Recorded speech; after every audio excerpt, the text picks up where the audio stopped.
ಒಂದ್ ಕಡೆ ಕ್ಯಾಬಿನೆಟ್ ನಿರ್ಣಯದ ಬಗ್ಗೆ, ಮತ್ತೊಂದು ಕಡೆ ರಾಜ್ಯಪಾಲರ ನಡೆಯ ಬಗ್ಗೆ ಆ ವಿಚಾರಗಳನ್ನ ಕೂಡ ಈಗ ನ್ಯಾಯಾಧೀಶರ ಮುಂದೆ ಹೇಳುವಂತಹ ಪ್ರಯತ್ನಗಳನ್ನ ಮಾಡ್ತಾ ಇದ್ದಾರೆ. ಸಂಪುಟ ಸಭೆಯ ವಿಚಾರಕ್ಕೆ ಸಂಬಂಧಪಟ್ಟ ಹಾಗೆ ಸಚಿವ ಸಂಪುಟ ಸಭೆಯಲ್ಲಿ ರಾಜ್ಯಪಾಲರು ಕೊಟ್ಟಂತಹ ಶೋಕಾಸ್ ನೋಟಿಸ್ ಆಗಿರ್ಬೋದು, ಅವರು ತೆಗೆದುಕೊಂಡಂತಹ ನಿರ್ಧಾರದ ಬಗ್ಗೆ ವಿರೋಧವನ್ನ ವ್ಯಕ್ತಪಡಿಸಲಾಗಿದೆ. ಸಂಪೂರ್ಣವಾಗಿ ಅದನ್ನು ತಿರಸ್ಕರಿಸಿ ಕಾನೂನಿನ ಹೋರಾಟ ಮಾಡುವಂತಹ ಪ್ರಯತ್ನವನ್ನ ಕೂಡ ಮಾಡಲಾಗಿದೆ ಅನ್ನೋದನ್ನ ಹೇಳ್ತಾರೆ. ಅವೆಲ್ಲವೂ ಕೂಡ ಕಾನೂನಾತ್ಮಕವಾಗಿಯೇ, ಕಾನೂನಿನ ಬಗ್ಗೆ ತಿಳ್ಕೊಂಡವರೇ ಅದಕ್ಕೆ ಉತ್ತರವನ್ನ ನೀಡಿರೋದು ಅಂತ ಹೇಳ್ತಾರೆ.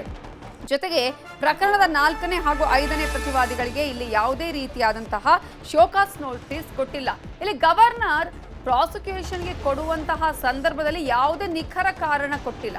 ಅರ್ಧ ಸತ್ಯ ಸುಳ್ಳಿಗಿಂತಲೂ ಅಪಾಯ ಅನ್ನೋದನ್ನ ನ್ಯಾಯಾಧೀಶರ ಮುಂದೆ ಹೇಳುವ ಪ್ರಯತ್ನ ಮಾಡ್ತಾರೆ. ತಪ್ಪು ಮಾಡುವ ಮೂಲಭೂತ ಹಕ್ಕು ನನಗೂ ಇದೆ ಅಂತ ಹೇಳ್ತಾರೆ.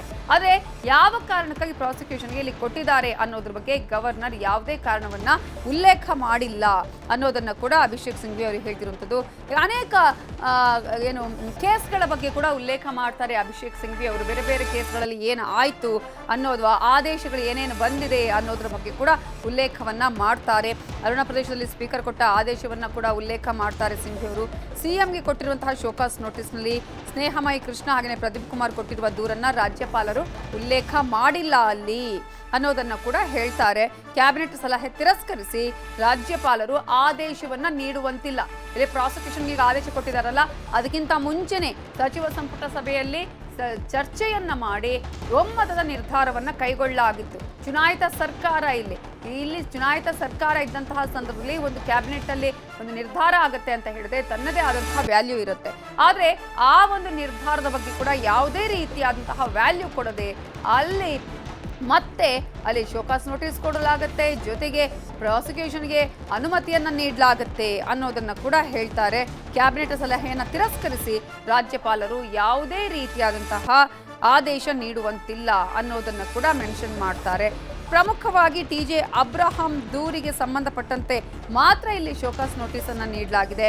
ಆಯ್ಕೆಯಾದ ಸರ್ಕಾರದ ವಿರುದ್ಧ ರಾಜ್ಯಪಾಲರು ಅವತ್ತೇ ತೀರ್ಮಾನವನ್ನ ಕೈಗೊಳ್ತಾರೆ. ಆದರೆ ಬಾಕಿ ಇದ್ದ 12 ದೂರುಗಳ ಬಗ್ಗೆ ಯಾಕೆ ರಾಜ್ಯಪಾಲರು ಕ್ರಮವನ್ನ ಕೈಗೊಂಡಿಲ್ಲ? 12 ಪ್ರಮುಖ ದೂರುಗಳು ರಾಜ್ಯಪಾಲರ ಮುಂದೆ ಇನ್ನೂ ಕೂಡ ಬಾಕಿ ಇದೆ.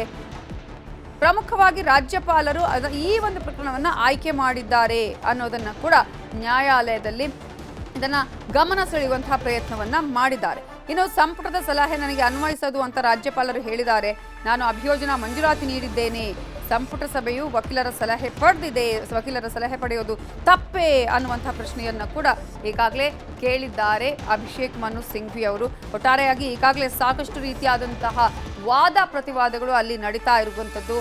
ಇಲ್ಲಿ ಯಾವ ಕಾರಣಕ್ಕಾಗಿ ಸಿಎಂ ಅವರಿಗೆ ಪ್ರಾಸಿಕ್ಯೂಷನ್ಗೆ ಅನುಮತಿ ನೀಡಲಾಗಿದೆ, ಇದರ ಹಿಂದಿರುವ ಉದ್ದೇಶ ಏನು, ಯಾವ ಕಾರಣಕ್ಕಾಗಿ ನಾವಿದನ್ನು ತಿರಸ್ಕರಿಸಿದ್ದೇವೆ ಅನ್ನೋದನ್ನ ಕೂಡ ಹೇಳುವಂತಹ ಪ್ರಯತ್ನವನ್ನ ಅಭಿಷೇಕ್ ಮನು ಸಿಂಘ್ವಿ ಅವರು ಈಗ ಮಾಡ್ತಾ ಇದ್ದಾರೆ. ಅರ್ಜಿಯನ್ನ ಸ್ವತಂತ್ರವಾಗಿ ಪರಿಶೀಲಿಸಿದ್ದೇನೆ ಅಂತ ಹೇಳಿದ್ದಾರೆ ರಾಜ್ಯಪಾಲರು. ಎಲ್ಲಾ ಕಾನೂನಿನ ಪಾಂಡಿತ್ಯ ಇರುವಂತಹ ವಿಚಾರಕ್ಕೆ ಸಂಬಂಧಪಟ್ಟ ಹಾಗೆ ಕೂಡ ಅಲ್ಲಿ ಮಾತನಾಡ್ತಾರೆ. ಆದರೆ ಅಭಿಯೋಜನಾ ಮಂಜೂರಾತಿಯಲ್ಲಿ ರಾಜ್ಯಪಾಲರು ಯಾವ ಕಾರಣಕ್ಕಾಗಿ ನೀಡುತ್ತಿದ್ದಾರೆ ಅನ್ನೋದ್ರ ಬಗ್ಗೆ ಒಂದೇ ಒಂದು ಕಾರಣವನ್ನ ಕೊಡ್ತಾ ಇಲ್ಲ.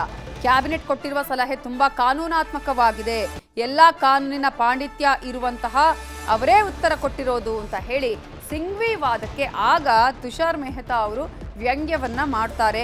ಕಾನೂನು ತಜ್ಞರ ಸಲಹೆ ಪಡೀರಿ, ತಪ್ಪೇನಿಲ್ಲ ಅನ್ನೋದನ್ನ ಆಗ ಸಿಂಘ್ವಿ ಅವರು ಹೇಳ್ತಾರೆ. ಸಂಪುಟದ ಸಲಹೆಯನ್ನ ತಳ್ಳಿ ಹಾಕಬಹುದು, ಆದರೆ ರಾಜ್ಯಪಾಲರ ಆದೇಶದಲ್ಲಿ ಅಭಿಯೋಜನಾ ಮಂಜೂರಾತಿಗೆ ಕಾರಣಗಳು ಏನಿವೆ ಅನ್ನುವ ಪ್ರಶ್ನೆಯನ್ನ ಸಿಂಘ್ವಿ ಅವರು ಮಾಡ್ತಿದ್ದಾರೆ. ಮಧ್ಯಪ್ರದೇಶದ ಕೇಸನ್ನ ಅಲ್ಲಿ ಬಂದಂತಹ ಒಂದು ತೀರ್ಪನ್ನ ತಪ್ಪಾಗಿ ಉಲ್ಲೇಖಿಸುತ್ತಿದ್ದಾರೆ ಮೆಹ್ತಾ ಅವರು. ತಪ್ಪು ಮಾಡುವ ಮೂಲಭೂತ ಹಕ್ಕು ನನಗಿದೆ ಅಂತ ಆ ಸಂದರ್ಭದಲ್ಲಿ ಸಿಂಘ್ವಿ ಅವರು ಹೇಳ್ತಾರೆ. ಕನ್ನಡಿಗರ ಮೆಚ್ಚಿನ ನಿಮ್ಮ ನ್ಯೂಸ್ 18 ಕನ್ನಡ ಈಗ ವಾಟ್ಸ್ಆಪ್ನಲ್ಲಿಯೂ ಲಭ್ಯ. ಕರ್ನಾಟಕ ಮತ್ತು ದೇಶ ವಿದೇಶದ 360 ಡಿಗ್ರಿ ಸುದ್ದಿ ವಿವರವನ್ನ ನೀವು ನಿಮ್ಮ ಕೈ ಬೆರಳುಗಳಲ್ಲಿಯೇ ಪಡೆಯೋದಿಕ್ಕೆ ಈ QR ಕೋಡ್ ಅನ್ನ ಸ್ಕ್ಯಾನ್ ಮಾಡಿ. ನಮ್ಮ ಚಾನೆಲ್ ಅನ್ನ ಫಾಲೋ ಮಾಡಿ, ನೋಟಿಫಿಕೇಶನ್ ಆನ್ ಮಾಡಿ.